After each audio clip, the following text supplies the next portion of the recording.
Hi, today I'm going to show you supported side plank with single leg abduction.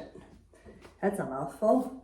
All right, first we're going to set up like we were going to into a side plank, which would mean laying on our body, laying on our sides, and we're going to tuck the bottom leg underneath.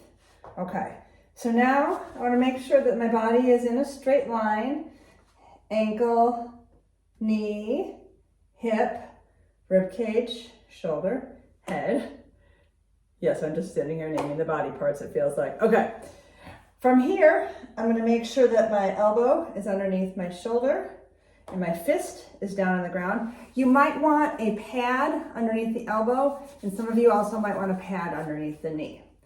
Okay, so I'm laying on my side in a straight line.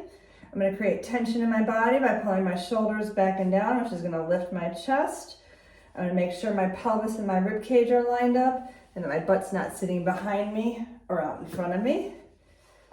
I'm going to make sure my legs are engaged by making sure my foot is flexed. My back foot is flexed too. That's just going to light everything up.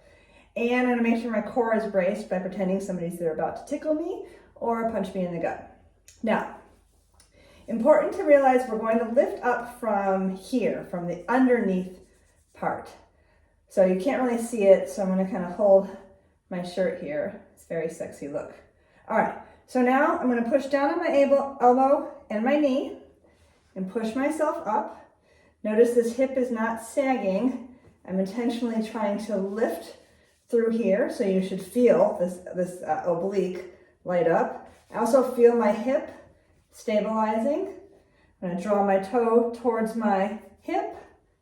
I'm going to come up and down. Now I just made an adjustment. You saw that my elbow ended up out here. We really want the elbow underneath the shoulder. Now that is also a lot of pressure on the shoulder if you keep the chest open like this. If you can be pain-free like this, great. If your brain or your body doesn't like that position, round slightly so that centrates the ball and socket for you. So basically I'm just kind of turning my chest down instead of keeping it up. It doesn't compromise the move. Okay, so again, holding up here, making sure I'm still tense here, chest is lifted. Now, common things that happen is leaning back so that this leg could go way high. If your leg can go higher than about this, you don't have your hips in the right spot. We want to make sure your hips are shining forward like headlights. Checking in on my core engagement. The elbow keeps moving. I should have a pad under there. And I'm actually feeling this the most in the under hip, the underside of the core, and then on the active leg over here. Thanks.